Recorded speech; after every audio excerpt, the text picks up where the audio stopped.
नमस्कार दोस्तों, स्वागत है एक बार फिर से आप सभी का जीवन में रहते हैं। चैनल को अभी सब्सक्राइब करें। ओम नमः शिवाय, हर हर महादेव। दोस्तों आज का वीडियो बहुत ही सुंदर और बहुत ही महत्वपूर्ण, साथ में लाभदायक भी है। और दोस्तों अगर आप भी अपने जीवन में महादेव की कृपा पाना चाहते हैं तो इस चैनल को सब्सक्राइब करके और कमेंट में हर हर महादेव लिखें। साथ में वीडियो को लाइक करना ना भूले। महादेव जी कहते हैं, जिंदगी में जो कुछ भी होता है अच्छे के लिए होता है। बुरा वक्त इसलिए आता है ताकि हम अच्छे वक्त की कीमत जान सकें। हमारे जीवन में समस्याएं बिना किसी कारण नहीं आता, उनका आना एक इशारा है कि हमारे अपने जीवन में कुछ बदलना है। घमंड भरी बातें करके किसी का दिल नहीं दुखाना चाहिए, क्योंकि समय घमंड भी तोड़ देता है और बात करने लायक भी नहीं छोड़ता।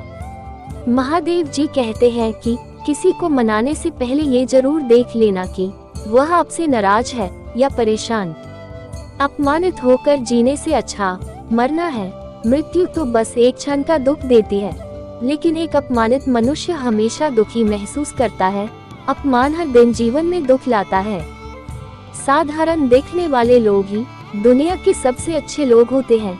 यही वजह है कि भगवान ऐसे बहुत से लोगों का निर्माण करते हैं। जीवन की विडंबना यही नहीं है कि आप अपने लक्ष्य तक नहीं पहुँचे, बल्कि लक्ष्य तक पहुँचने के लिए आपके पास कोई लक्ष्य ही नहीं था।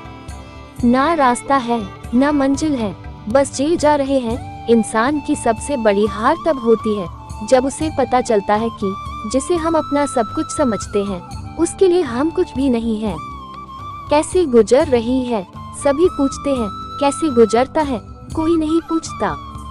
आपके दिल में कितना भी छल क्यों न हो, परंतु परमात्मा का आशीर्वाद आपके साथ है, आपसे कोई नहीं छीन सकता। ये रिश्ते अजीब हैं, बिना विश्वास से शुरू नहीं होते और बिना धोखे के खत्म नहीं होते। सिर्फ एक गलती की देर है, लोग भूल जाएंगे कि पहले तुम कितने अच्छे थे। महादेव जी कहते हैं कि दोस्त अमीर हो या गरीब ये मायने नहीं रखता, बल्कि आपके बुरे समय में आपका साथ कितना देता है ये मायने रखता है।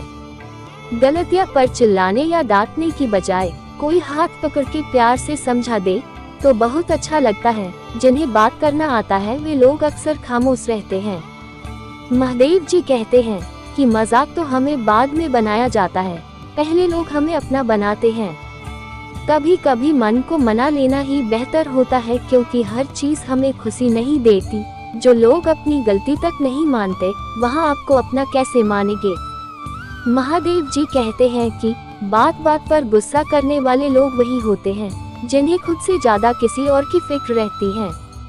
समस्या यही है कि लोग सच्चे मनुष्य को सराहते नहीं, बल्कि उसका इस्तेमाल कैसे करना है ये सोचना शुरू कर देते हैं। महादेव जी कहते हैं, अगर आप धनवान हो तो विनम्र बने। एक अच्छी किताब 100 अच्छे दोस्तों की बराबर होती है, लेकिन एक अच्छा दोस्त पूरे पुस्तकालय के बराबर होता है। महादेव जी कहते हैं कि माता पिता की सेवा और उनकी आज्ञा का पालन करने जैसा कोई दूसरा धर्म नहीं है। जंगल की आग चंदन की लकड़ी को भी जला देती है, अर्थात दुष्ट व्यक्ति किसी का भी अहित कर सकता है। नीच व्यक्ति का जीवन अत्यंत दुखदायी होती है। आप अपने जिंदगी में जो कुछ भी चाहते हैं उसे प्राप्त कर सकते हैं, बस आप दूसरे लोगों की मदद करना शुरू कर दें। महादेव जी कहते हैं, अगर कुछ बनना ही है तो समुद्र जैसे बनो। महादेव जी कहते हैं, अमीर होने के 2 तरीके हैं। पहला सब कुछ पा लेना जो आप चाहते हैं, दूसरा जो कुछ भी आपके पास है उससे संतुष्ट हो जाना। एक कहानी के हमेशा 3 पहलू होते हैं, पहला आपका, दूसरा उनका और तीसरा शिक्षित व्यक्ति। एक शिक्षित व्यक्ति हर जगह सम्मान पाता है और शिक्षा सुंदरता को भी पराजित कर सकती है। महादेव जी कहते हैं कि भाग्य उसका साथ देता है जो हर संकट का सामना करके भी अपने लक्ष्य के प्रति विनम्र रहते हैं। कुछ बातों को नजरअंदाज करना भी अच्छा होता है। तुम बस सब्र करो और भगवान पर भरोसा करो, वो चमत्कार भी होगा जिसका तुम्हें इंतजार है। चिंता मत करो, एक दिन भगवान तुम्हें तुम्हारी सारी मुस्कानें लौटा देंगे और फिर तुम पहले की तरह मुस्कुराओगे। विश्वास रखें, अगर आप किसी के लिए निस्वार्थ से कुछ अच्छा करोगे तो कहीं न कहीं आपके लिए कुछ बहुत अच्छा हो रहा होगा। महादेव जी कहते हैं, मुझ पर विश्वास रखो, मेरा आशीर्वाद तुम्हारे साथ है। बाबा भोले कहते हैं कि जो मनुष्य किसी अच्छे काम में लगा हुआ होता है, आने वाले समय में उसका अंत कभी बुरा नहीं होता है। मनुष्य अपनी 3 प्रमुख कृतियों द्वारा नरक के द्वार पर पहुंचता है। वे तीनों कृतियां काम, क्रोध और लोभ हैं। भगवान शिव कहते हैं कि मनुष्य का समस्त निर्माण उसके विश्वास के फलस्वरूप होता है। जैसा वह सोचता है उसी के अनुरूप वह बनता है। मैं तुम्हारे 100 अपशब्द सुनने के लिए तैयार हूँ, लेकिन अगर तुमने मेरे मासूम भक्तों के साथ खिलवाड़ किया तो तुमको कभी माफ नहीं करूँगा। आप केवल भगवान शिव पर भरोसा कर लो, अंत में शिव निश्चित रूप से सब कुछ हल कर देंगे, इस तरह जैसे आपने कल्पना भी नहीं की होगी।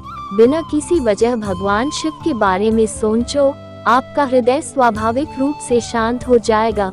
भोले की सेवा करने के अलावा आपको ब्रह्मांड में सभी खुशी और प्यार देना चाहिए।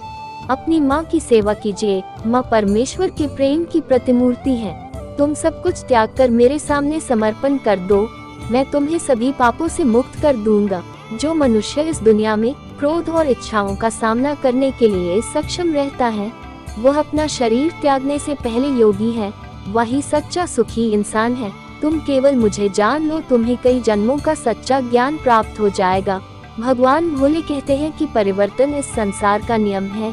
एक नज़र में तुम असीम संपत्ति के मालिक बन सकते हो, दूसरी नज़र में तुम दरिद्र बन सकते हो। एक इंसान के रूप में इस धरती पर तुम्हारे कुछ कर्तव्य हैं। अनिवार्य रूप से अपने कर्तव्य को निभाओ। किसी से सच्चा प्रेम होना शुद्धता और दिव्यता का प्रतीक है। जो कुछ भी हुआ है उसमें तेरा कोई योगदान नहीं है, इसलिए तुम्हारी सारी परेशानियां व्यर्थ हैं। हर चीज की शुरुआत मुझसे होती है और खत्म भी मुझ पर आकर ही होती है। इंद्रियों से मिलने वाला सुख सच्चा नहीं होता है। इंद्रियों का सुख पहले तुमको अमृत की मिठास देगा, लेकिन बाद में तुम्हारा विनाश कर देगा। तुम अपने जीवन को सार्थक बना सकते हो, लेकिन इसके लिए तुम्हें मेरी शरण में आना पड़ेगा। अगर तुम्हें मेरी बातें अटपटी लगती हैं तो तुम्हें अपने नजरिए को बदलने की जरूरत है। अभी तुम चीजों को उस तरह से नहीं देखते हो जिस तरह मैं देखता हूँ। अगर एक बार तुमने मुझ पर विश्वास कर लिया तो तुम्हें जीवन में कभी निराश होना नहीं पड़ेगा। एक बार जो मुझ पर विश्वास करता है उसको मैं कभी छोड़ता नहीं हूँ। जो मेरे भक्तों के साथ धोखा करता है उसके लिए मैं सबसे बड़ा शत्रु हूँ। अगर किसी ने मेरे भक्त को एक बार भी धोखा दिया तो जन्मों जन्मों तक मैं उसका उद्धार नहीं करता हूँ। तो दोस्तों, आशा करता हूँ आज की वीडियो बहुत ही महत्वपूर्ण और बहुत ही लाभदायक होगा। आप अगर सच में भगवान शिव शंकर भोलेनाथ को दिल से मानते हैं तो इस वीडियो को ज्यादा से ज्यादा शेयर कर दीजिए। आशा करता हूँ आपको यह वीडियो पसंद आया होगा। ओम नमः शिवाय।